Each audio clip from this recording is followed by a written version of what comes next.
सत्संग जी, प्यार से कहना धर्मकार जी। सत्संग का आनंद लेते हुए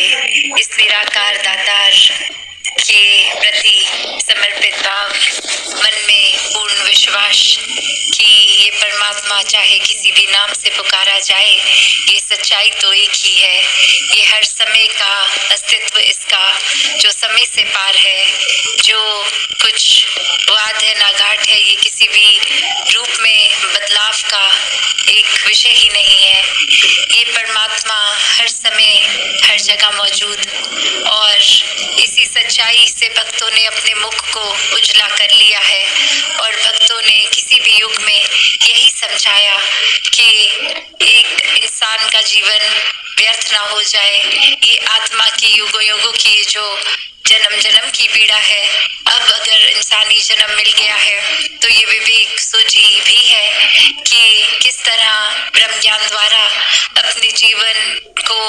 इस परमात्मा के साथ हर पल के लिए जोड़ा जा सकता है। फिर ये जीते जी भी जीवन मुक्त और जीवन के बाद भी मुक्ति के हकदार। तो ऐसा जीवन हर किसी के हिस्से जहाँ बहुत ही सरलता से इस ब्रह्म ज्ञान द्वारा आ सकता है,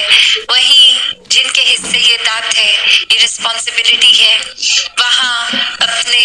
व्यक्तित्व का महत्व कि हम किस तरह के इंसान हैं, एक मानवीय गुणों से युक्त हैं कि नहीं है, क्या हमारे जीवन में हर पल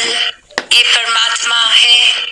और फिर भी हम काम कैसे कर रहे हैं। ये चेतनता हर समय की कि एक इंसानी जन्म मिला है तो सिर्फ शरीर के आकार से ही इंसान ना बने, पर सच में एक प्यार, नम्रता, प्रीत, विशालता, करुणा, दया, ऐसे अनेकों मानवीय गुण अपनाकर एक खुद उनको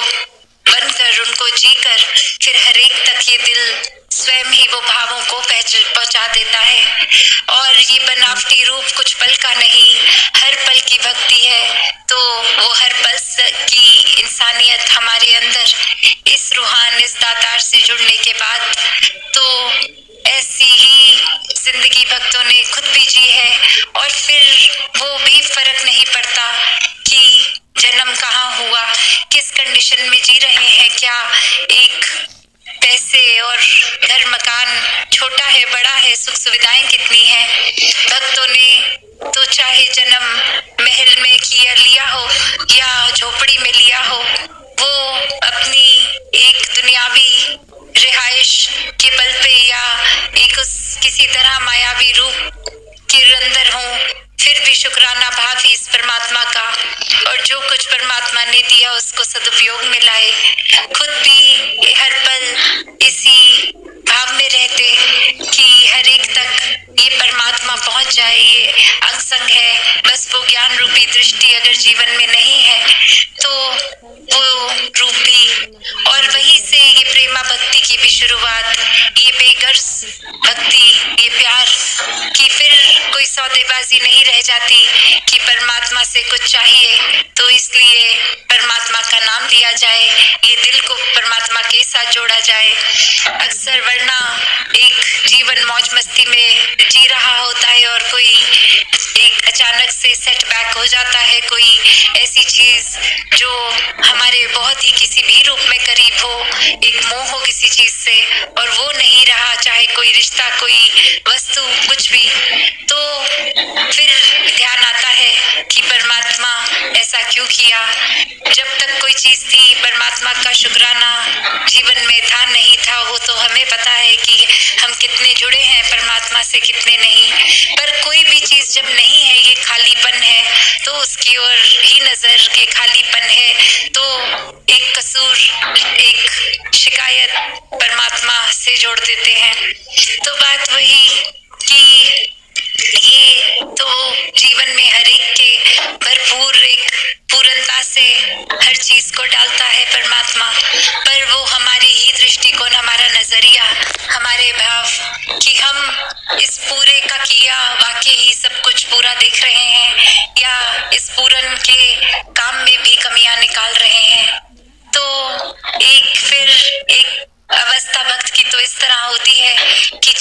शारीरिक पीड़ा भी है, एक शरीर का कोई अंग है नहीं है ठीक से काम कर रहा है नहीं, एक पेट में भोजन रूप है नहीं, एक घर की छत है नहीं, वो उस सुख दुख से ऊपर उठ के इस परमात्मा के प्यार में ही रहकर ये पूरे का किया सब कुछ पूरा मानते हुए फिर वही भाव मन में आते हैं जो हम अक्सर सुनते हैं, तेना पाना मीठा लागे, कि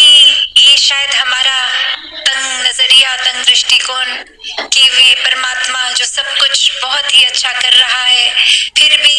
एक उसको मीठे की जगह कोई कड़वा भाव हमें उसका किया रूप लग रहा है। और फिर भक्तों ने चेतन किया कि चाहे हमारे दृष्टिकोण से, हमारे नजरिए से, एक हमारे हिसाब से वो चीज हमें उस समय ठीक नहीं लग रही, पर ये हमेशा जिन्होंने भी इस पूरन के रंग में इस इतना मन के कोई भी चीज की है तो फिर वो मीठा ही है, फिर वो मीठा या कड़वा उससे ऊपर की बात हो गई। ये परमात्मा का प्रसाद रूप जीवन में कोई भी चीज है परमात्मा का ही एक दिया तो फिर कुछ भी गलत नहीं है। बस हमें अपने ऊपर केंद्रित होना है, एक खुद को ठीक रखना है, एक नेगेटिविटी से ऊपर उठना है कि एक मिनट नहीं लगता, एक पल नहीं लगता, या हमारी ही बुद्धि हमको कोई चीज सोचने से मजबूर कर देती है, कुछ बिल्कुल ठीक होते हुए भी एक कमी निकाल लेते हैं कि पूरा अगर एक खीर इतनी सुंदर, एक चावल सफेद, दूध सफेद उसमें दिख रहा है, पर एक अगर काला बाल उसमें दिख जाए तो फिर वो नजर हमारे उस बाल के ऊपर केंद्रित हो जाती है कि बाकी भरी कटोरी और एक छोटा सा पलक का बाल। तो एक वही बात हो जाती है कि ये सब कुछ अच्छा है तो अगर कुछ उसमें एक गड़बड़ भी हमें लग रही है तो उसको कितना हटा के नजरअंदाज किया जा सकता है, कितना नहीं। और अगर है भी किसी कारण जो, चलो इस उदाहरण में तो ये आसान सी चीज है, बाल को हाथ से हटा दिया जा सकता है, पर अगर जीवन की कोई ऐसी परिस्थिति है जहाँ एक हम उस रूप में कुछ फिजिकली एक नहीं कर सकते तो भी यही भाव कि चलो अगर ये परमात्मा ने दिया है कोई कठिनाई या कोई भी ऐसी चीज जो हमें अच्छी नहीं लग रही तो अब इसको अपनाना है, इसको एक आंखें बंद करके कि ये है नहीं, ऐसे भागना नहीं है, एक शामिल करते हुए उस चीज को भी अपने जीवन को आगे बढ़ाना है। उस पल में भी फिर यही मानना है कि अगर कुछ मिला है इस तरह जो हमारे मुताबिक नहीं, फिर भी ये बेस्ट है, इससे अच्छा हो नहीं सकता। जैसे एक कश्ती अगर किसी समुंदर में है और उसके ऊपर वो कपड़े की सेल लगी होती है तो एक दिशा से दूसरी ओर दिशा उस कश्ती को तो जाना है, पर जिस तरह की हवा चलती है वो सेल को एडजस्ट किया जाता है कि अभी इस दिशा में जाना है तो अभी वो कपड़े का पर्दा रूप थोड़ा खोला जाए या ज्यादा खोला जाए। एक उस पानी के बहाव को या हवा के बहाव को वो किश्तीवार नहीं कोसता, वो उसमें से एक रास्ता निकालता है। तो बात वही कि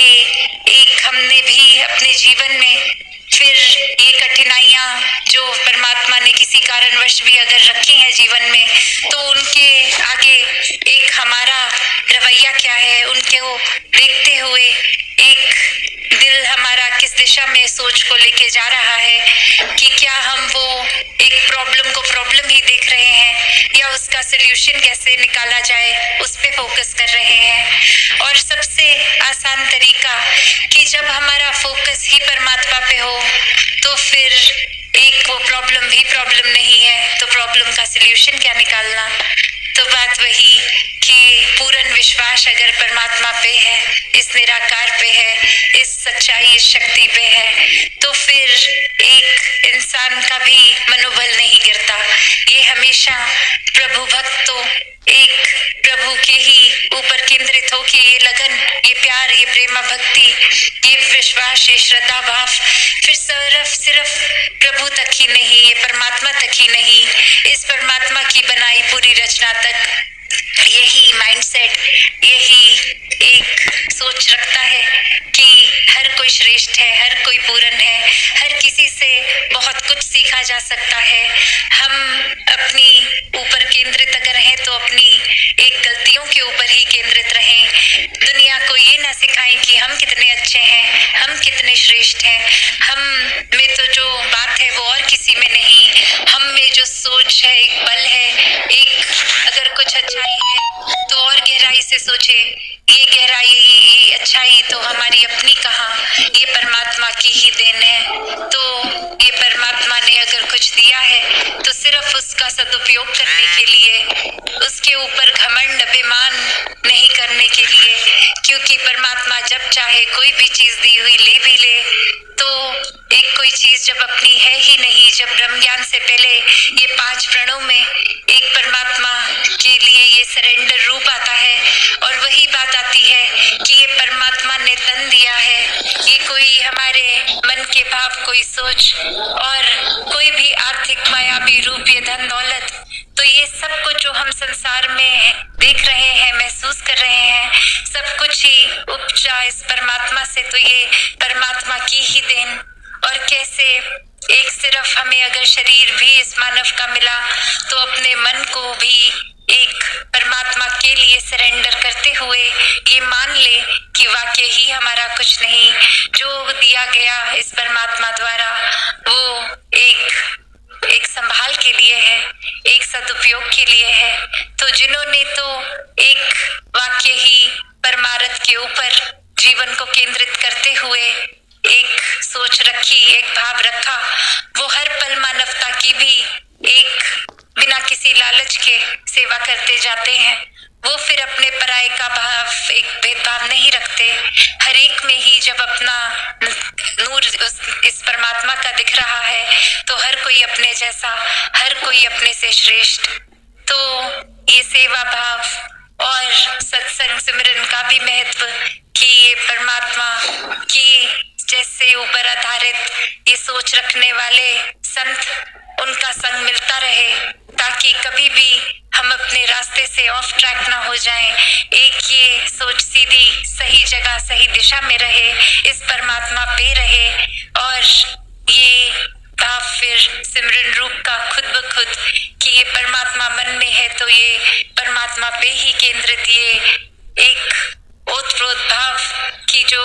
प्रभु भक्त हैं, ये प्यार है तो फिर परमात्मा का भी तो भक्तों से प्यार है। तो ये सिमरन रूप ये जुड़ाव भी सभी का बना रहे। तो दासी की नजर अब घड़ी पे, इससे ज्यादा समय और ले नहीं। एक दातार कृपा करे हर एक पे कि हर एक को इस सच्चाई से जोड़े रखे,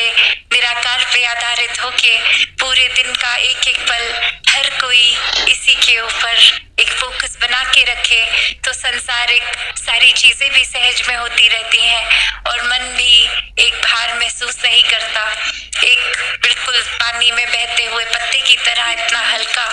ये सहज रूप में जिसने पूरी तरह सरेंडर कर दिया, खुद को समर्पित कर दिया इस परमात्मा पे, तो ये जीवन भव सागर की भी नदी को प्यार कर लेगा। सत्संगत जी, धन निरंकार जी।